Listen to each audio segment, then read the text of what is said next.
So let's get off into my piece for my first 10 minutes, which is based a lot around this book, Never Going Back, in which I happen to be a co-author. It's been out for 6 months now, but it's still very relevant. And essentially what we did was took a look at what's happened during the pandemic, how people's attitudes to work have changed, and what people want to do as a result. And guess what? A high percentage of people across industries, across countries, across levels in the organization, a high percentage of people are saying, we don't want to go back. We used to do this. We used to commute every day. We used to be in crowded places. Even if with vaccination and everything else, the pandemic has gone, we still need a way of working that doesn't involve us in this antisocial crowding and a way of life that is stressful.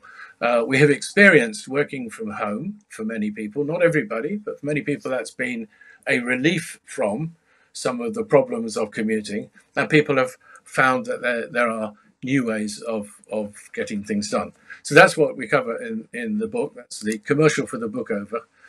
So what I want to do is just put work into perspective a bit, which is what's happened over the pandemic, is that people have sat back and thought, where does work fit into my life? I suddenly find I have more time with my family because I'm at home when the children go to bed in the evening. I'm not getting home when they're already asleep. And I can fit work around home, as opposed to always having had, for many career professionals, work comes first, home fits around work. Now it's kind of the other way around of it. Why can't work be more flexible to fit into the rest of my life? Why does it always have to be so rigid? Why does work have to win in this work-life balance?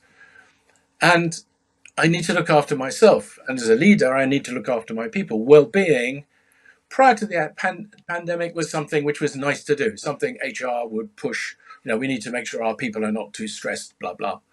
But now, all of a sudden, it's very personal. People realizing that it's not just their health because of viruses, COVID, whatever, but also just the mental stress of being separated from people working remotely, being locked in some cases.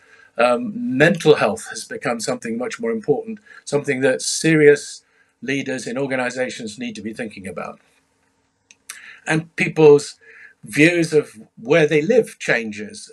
If I don't need to live near my work anymore, I can live further away. I can go live in a village. I can participate in my community around my home, and how work fits into people's personal lives changes as well.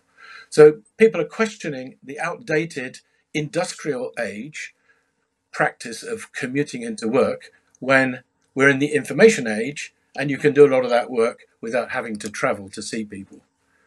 And so they're saying, what is important in life? Why go back to the old way of working when I can spend time with my family and get the best of both worlds? I still do a very effective job. I still meet my colleagues when I need to. I'm producing results, but I'm also having a satisfying personal life. It's not one or the other. It's kind of both. And in the process, I'm traveling less. I'm doing my bit to save the planet. And that's becoming more and more important. Obviously, it's very much in the news of the COP26 conferences and so on, but also just as a corporate responsibility, more and more we're recruiting young people into the workforce who are much more environmentally conscious.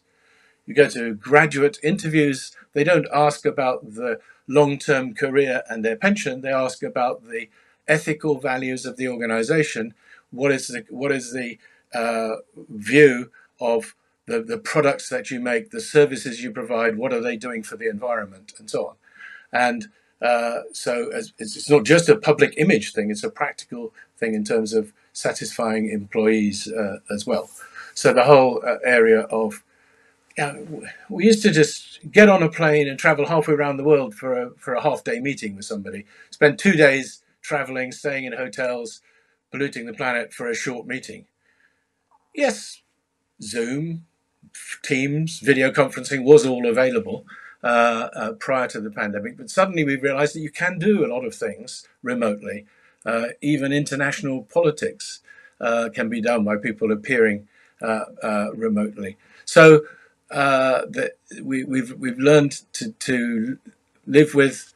It's not perfect seeing people in 2 dimensions instead of 3 dimensions, but it does substitute a lot for distance, and particularly traveling and polluting the planet at the same time. The other thing that employees have realized is not just that they can work remotely, but it's they can work without having close supervision. They've had to be trusted to get on with doing the job. Managers can't stand over them and micromanage them anymore. So people have been able to manage themselves. And consequently, they have had a level of freedom that they don't want to give up. And it's been very productive. Many managers thought, well, in the pandemic, people will go home, priorities will change, they won't work hard, or they won't be able to communicate, they won't attend all the meetings they used to attend, and things will go downhill. Actually, all the surveys I've seen say that at worst, productivity has stayed the same. At best, it has improved because people doing knowledge work on computers particularly can do that from anywhere and can do it in a more effective way if they choose how they do it. They have more autonomy, and also they can not have to go to so many physical meetings. Maybe they don't have so many interruptions, and they can do that. Doesn't work for everybody. If you have a crowded home with no spare space to work, and working from home is not the ideal for everybody, but for many people that does work, and so it becomes very productive. And therefore, people are saying, why go back to going to a less productive pattern where I spend an hour, 2 hours, 3 hours a day commuting door to door, maybe wasted, stressful time, polluting the planet, when I could do maybe 2, maybe 3 days a week at home. Why go to the old way of doing it? Just because before we had computers and telephones, we used to have to talk to each other face to face. We used to have to pass bits of paper to each other. Now we don't need to do that. Let's think about work in the 21st century context. But what are a lot of leaders doing about it? Are we just going to go back to the old way of doing things? I think many leaders were putting their head in the sand and saying, right, wait, let's see when this change, this interruption is all over, we'll go back to the old way, which is the right way. And if you want to do that, that's fine. But guess what? Employees are not going to come with you. 30% of the workforce typically in many surveys are saying, if I can't work flexibly from now on, I'm going to work somewhere else. And people with talent will go. They will take their talents to a more flexible, more agile employer. So here's a key for HR. If HR is not already doing it, they should be promoting the more agile, more flexible, more networked organization as a business benefit, not just something that's good for people, but something that's good for the business. It's good for product line, for the bottom line. It's good for productivity. And this is a great opportunity, I think, for HR to step up as a business partner, which is, I think, how I see it's part of the theme for today.